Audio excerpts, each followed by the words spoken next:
Hey guys, welcome to a new video. तो आज हम पढ़ेंगे कि एंडोक्राइन सिस्टम क्या होता है और इसके क्या पार्ट्स होते हैं, क्या इसके फंक्शंस होते हैं हमारी बॉडी में।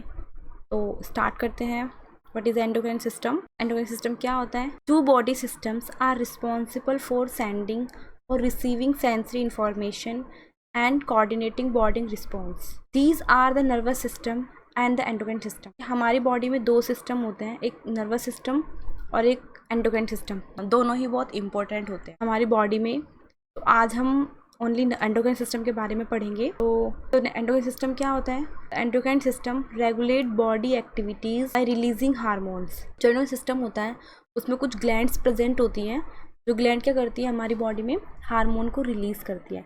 ये हार्मोन्स क्या होते हैं? केमिकल मैसेंजर्स होते हैं। और किस में रिलीज करती हैं? Into the blood streams where they are carried throughout the entire body. और जो क्या करते हैं हमारी पूरी बॉडी में क्या करते हैं, उसको कैरी करते हैं। तो अब देखते हैं कि पहले हार्मोन्स क्या होते हैं। ठीक है, the hormones are a chemical substance that are carried by a cells tissue and initiate specific action. ये क्या होता है मैं आपको ऑलरेडी बता चुकी हूँ क्या होता है। केमिकल मैसेंजर्स होते हैं जो हमारी कौन सिक्रीट करता है? मेरी ग्लैंड्स सिक्रीट करती है। और ये क्या करते हैं, इनका अलग अलग फंक्शंस होता है, ये अपने अपने एक्शंस इनिशिएट करते हैं। तो देखते हैं कि हार्मोन्स के क्या फंक्शंस होते हैं। फर्स्ट फंक्शन क्या होता है? Regulate the chemical composition and volume of the internal environment. ठीक है। सेकंड है regulate metabolism and energy balance. हमारी बॉडी में जो मेटाबॉलिज्म होता है उसको रेगुलेट करते हैं, एनर्जी में बैलेंस करते हैं। Help regulate contraction of smooth and cardiac fibres and secretions by glands. Maintain homeostasis, trauma, emotional stress, dehydration, starvation etcetera. और क्या करते हैं? Regulate certain activities of the immune system. Next, play a role in the smooth sequential integration of growth and development, contribute to the basic process of reproduction including gametes production, fertilization, nourishment of the embryo and fetus, delivery and nourishment of the newborn। तो क्या करते हैं हमारी body में? एक तो immune system को maintain करते हैं, उनकी एक्टिविटी को रेगुलेट करते हैं, और जो फीटस होता है उसके ग्रोथ डेवलपमेंट में हेल्प करते हैं, रिप्रोडक्शन में, फर्टिलाइजेशन में, नरिशमेंट में। ठीक है, तो ये सब क्या था हमारा जो हार्मोन्स थे उनका क्या फंक्शंस होता है, ये था। तो फिर अभी देखते हैं हम कि हमारी बॉडी में कितने टाइप्स के ग्लैंड्स होते हैं जिससे ये हार्मोन सिक्रीट होते हैं। ठीक है, तो हमारी बॉडी में कितने टाइप्स की ग्लैंड्स होती हैं? तो कितने टाइप्स की ग्लैंड्स होती हैं? तो दो तरह की होती हैं, एक्सोक्राइन और एंडोक्राइन ग्लैंड्स। ठीक है, एक्सोक्राइन और एंडोक्राइन ग्लैंड्स में क्या होता है? The body contain two kinds of glands. Exocrine glands secrete their product into body duct which carry the product into the cavities। जो एक्सोक्राइन, आप ऐसे याद रखो, जो एक्सोक्राइन ग्लैंड्स होती हैं उसमें क्या होता है, उसमें जो भी अपना सिक्रीशन डालते हैं वो किस में डालते हैं? डक्ट के थ्रू डालती है। ठीक है, तो एग्जाम्पल में है sebaceous gland, mucous glands and digestive glands. और दूसरी होती है एंडोक्राइन ग्लैंड। एंडोक्राइन ग्लैंड क्या करती है? ये सिक्रीट करती है अपने their products into the extracellular space around the secretory cells. The secretions diffused into the capillaries and carried throughout the body by the circulatory system। ये करती है, जो एंडोक्राइन ग्लैंड्स होती हैं वो अपना ब्लड और जो अपना हार्मोन्स होता है वो सीधा ब्लड में डालती है। ये अपने सिक्रीशंस को, जो ब्लड होता है वो ब्लड स्ट्रीम के थ्रू कहाँ जाता है? पूरी बॉडी में सर्कुलेट हो जाता है। तो फिर डिफरेंस होता है, जो एक्सोक्राइन ग्लैंड होती हैं वो डक्ट में अपना सिक्रीशंस डालती हैं, और जो एंडोक्राइन होते हैं वो डक्टलेस होती है, इनमें डक्ट नहीं होती है, ये अपना हार्मोन सीधा ब्लड में डालते हैं। तो अभी देखते हैं कि एंडोक्राइन सिस्टम में कौन कौन सी ग्लैंड्स आती हैं। तो फर्स्ट है हमारी द पिट्यूटरी ग्लैंड। ठीक है, थायराइड ग्लैंड, पैराथायरॉयड, एड्रिनल, और उसका अदर नेम क्या होता है? Suprarenal gland. Next pineal gland, pancreatic islets. और क्या होता है? There are also many organs. जो हमारे एंडोक्राइन में क्या होता है? ऑर्गन्स भी होते हैं, एंडोक्राइन ऑर्गन्स होते हैं that cells which secrete hormones। these include, कौन से होते हैं वो? Hypothalamus, thymus, pancreas, ovaries, testis, skin and placenta. ये सब क्या होते हैं? हमारे ऑर्गन्स होते हैं। तो अभी हम देख लेते हैं कि कौन कौन से ग्लैंड्स हमारे इसमें प्रेजेंट होती हैं। फर्स्ट क्या है ये वाली, ये कौन सी होती है? हमारी जो ऊपर हेड में प्रेजेंट होती है वो कहते हैं पिट्यूटरी ग्लैंड। ठीक है, देन उसके जस्ट ये क्या नेक में जो प्रेजेंट होती है वो थायराइड ग्लैंड होती है, ये पैनक्रियाज है येलो कलर का, ठीक है। ये एड्रिनल ग्लैंड जिसका मैंने अभी नाम बताया था आपको, सुप्रारिनल ग्लैंड, यहाँ पे ग्लैंड्स प्रेजेंट है, ठीक है। और ये क्या होता है, ये टेस्टिस होती है, मेल में प्रेजेंट होती हैं। ये ओवरी होती है जो फीमेल में प्रेजेंट होती हैं, 2 ओवरीज होती हैं। तो अभी हम पढ़ते हैं पिट्यूटरी ग्लैंड, इसका दूसरा नाम क्या है, हाइपोफाइसिस ग्लैंड और मास्टर ग्लैंड। आपको विजिबल है ना यहाँ पे ये, तो क्या होता है, it is a small endocrine gland, location क्या होती है, प्रेजेंट इनटू द हाइपोफेजियल फोशा और सेला टर्सिका ऑफ द सोनोइड बोन। इसकी शेप कैसी होती है, टी शेप की होती है। इसका वेट कितना होता है, 500 माइक्रोग्राम और 0.5 ग्राम उसका क्या होता है, वेट होता है। नेक्स्ट क्या होता है, पिट्यूटरी ग्लैंड कंसिस्ट ऑफ कितने लोब होते हैं, इसके अंदर हमारे में 3 लोब्स होते हैं। ये क्या है, देखो क्या होता है हमारे पास, 3 लोब्स होते हैं इसके, ठीक है। ये कौन सा पार्ट होता है इसका, ये वाला एंटीरियर लोब होता है, एडिनोहाइपोफाइसिस। ये पोस्टीरियर न्यूरोहाइपोफाइसिस। और ये क्या होता है, जो बीच में जो मिडल में होता है, यहाँ पे देखो आपको विजिबल हो रहा है, इंटरमीडिएट लोब होता है, ठीक। तो फर्स्ट हम पढ़ते हैं पहले, first anterior lobe, it is a largest lobe. ये पिट्यूटरी में पूरे में सबसे लार्जेस्ट लोब होता है, 70% यही वाला पार्ट होता है। ये कहता है direct connect to the hypothalamus with the help of blood vessels. जो हमारा ये पार्ट होता है वो किससे कनेक्ट होता है, हाइपोथैलेमस से, और किससे, with the help of blood vessels के थ्रू क्या होता है, उससे कनेक्ट होता है। It is having secretory cells, के पास कितनी सिक्रीटरी सेल्स होती हैं, 5 सिक्रीटरी सेल्स होती हैं। फर्स्ट क्या होती है, सोमैटोट्रॉप्स, जो सबसे ज़्यादा उसमें प्रेजेंट होती हैं, 30 से 40% होती हैं।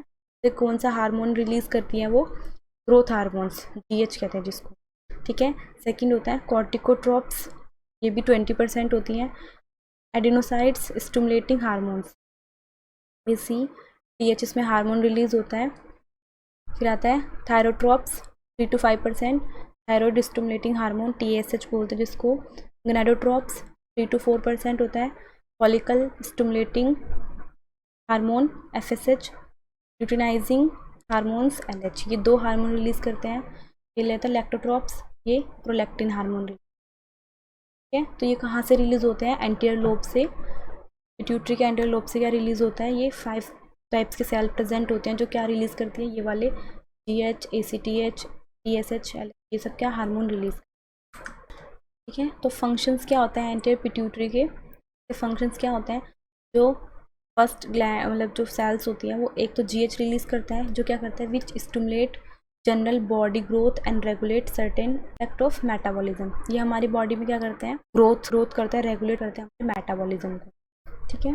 फिर आता है थायरॉयड स्टिमुलेटिंग हार्मोन, बोलते हैं TSH, which control secretions and other activities of the thyroid gland. मैं आपको ऑलरेडी बता चुकी थायरॉयड ग्लैंड हमारी कहाँ प्रेजेंट होती है। तो जो TSH रिलीज होता है वो क्या करता है, हमारे थायरॉयड ग्लैंड के जो फंक्शंस हैं उनको कंट्रोल करता है। देन आता है follicle stimulating hormone and utilising hormone, FSH and LH। ये क्या करते हैं, ये together FSH and LH the secretions of the oestrogen and progesterone and the maturation of oocytes in the ovaries and secretions of testosterone, sperm production into the testes। तो जो FSH और LH क्या करते हैं, तो क्या करते हैं, एस्ट्रोजन रिलीज करके क्या करते हैं, किस oocyte का मैचुरेशन कराते हैं और सिक्रीशंस टेस्टोस्टेरोन सिक्रीशन करते हैं, and sperm production into the, and prolactin PRL which initiate milk production into the mammary gland। तो क्या करता है, और ये जो प्रोलैक्टिन होता है वो क्या करता है, इनिशिएट करता है मेमोरी ग्लैंड को फॉर मिल्क प्रोडक्शन। देन आता है एडिनोकॉर्टिकोट्रोपिक हार्मोन होता है ACTH stimulate the adrenal cortex, stimulate करता है टू सिक्रीट ग्लूकोकॉर्टिकोइड्स। और ये मैं आपको मेलानोसाइड्स स्टिमुलेटिंग हार्मोन MSH होता है, अफेक्ट स्किन पिगमेंटेशन, ये स्किन पिगमेंटेशन रिस्पॉन्स। ये यहाँ पे भी इनके फंक्शन है, regulate metabolism, promotes tissue growth specially bone and muscles. यहाँ पे सब चार्ट्स को भी देख सकते हैं। देन अब आता है इसका, देन उसका आता है पोस्टीरियर पिट्यूटरी, जो पोस्टीरियर पार्ट होता है। Posterior pituitary work as a unit with the hypothalamus, ये भी हाइपोथैलेमस काम करती है। It is a small lobe of pituitary gland, ये पिट्यूटरी ग्लैंड एंटीरियर लोब से छोटा लोब होता है। It is connect to the hypothalamus with the help of neurofibers, so it is known as neurohypophysis. ये hypothalamus से connect होता है with the help of neurohypophysis. Posterior pituitary does not synthesis its own hormone. देखिए हमारी body में क्या होता है, जो एंटीरियर पिट्यूटरी होती है उसमें सिक्रीटरी सेल्स प्रेजेंट होते हैं जो क्या करती हैं, अपने हार्मोन्स को सिक्रीट करती हैं। बट पोस्टीरियर पिट्यूटरी में क्या है, तो is it known as a neurohypophysis. फिर आता है posterior pituitary does not synthesise its own hormones, क्योंकि एंटीरियर पिट्यूटरी में क्या होता है, उसके अपने हार्मोन्स, उसके पास सेल्स होती हैं जो क्या करती है, हार्मोन को सिंथेसाइज करती हैं। बट पोस्टीरियर पिट्यूटरी अपने हार्मोन्स को सिंथेसाइज नहीं करती हैं, does not store and release. ये करती है खाली, it does store and release oxytocin and antidiuretic production in the hypothalamus. करती है, जो भी हाइपोथैलेमस से जो हार्मोन रिलीज होते हैं वो कौन कौन से होते हैं, ऑक्सीटोसिन एंड एंटीडायरेटिक हार्मोन, उनको स्टोर करके रखती है और रिलीज करती है। Oxytocin control uterine contraction during delivery and milk ejaculation during breast feeding. जब ब्रेस्ट फीडिंग के टाइम पे और यूट्राइन कॉन्ट्रैक्शन टाइम पे कौन रिएक्ट करता है, हमारा ऑक्सीटोसिन हेल्प करता है। और ADH क्या करता है, cause retention of body water, ये हमारी बॉडी में वाटर को रिटेंट कराता है, कंट्रोल करता है the body water balancing mechanism. तो ये क्या था, हमारा एंटीरियर पिट्यूटरी था वो, और ये क्या है, हमारा पोस्टीरियर पिट्यूटरी। फिर आता है इंटरमीडिएट लोब। ये क्या होता है, बहुत it is just a thin layer of the cells between the anterior and posterior pituitary. It is a stimulate and melanocyte stimulating hormone.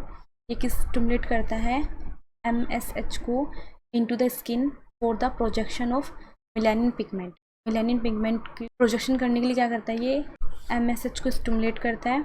और melanin pigment is a responsible for the colour of skin. हमारी skin की colour के लिए कौन responsible होता है, melanin pigment. ठीक है, तो हम क्विक रिव्यू कर लेते हैं। ठीक है, तो ये क्या हमारी पिट्यूटरी ग्लैंड होती है, कहाँ प्रेजेंट होती है, सेला टर्सिका में प्रेजेंट होती है, ब्रेन में, ठीक है, हेड में प्रेजेंट होती है। और इसका क्या होता है, कितना वेट होता है इसका, 500 माइक्रोग्राम होता है, 0.5 ग्राम होता है। ठीक है, और इसकी शेप कैसी होती है, पी शेप की होती है। इसमें 3 लोब्स होते हैं, ये एंटीरियर, ये पोस्टीरियर, और यहाँ पे क्या होता है, इंटरमीडिएट लोब होता है। एंटीरियर में 5 सेल्स प्रेजेंट होती हैं जो क्या करती हैं, हार्मोन्स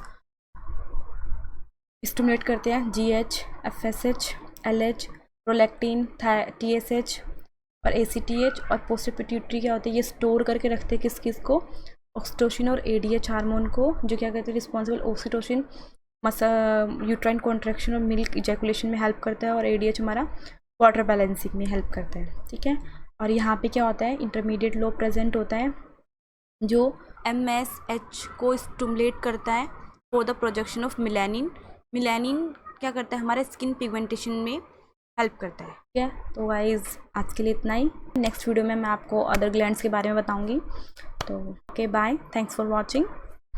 अगर आपको कोई भी प्रॉब्लम्स हैं या कोई भी डाउट है तो आप मुझे कमेंट सेक्शन में लिखकर पूछ सकते हैं।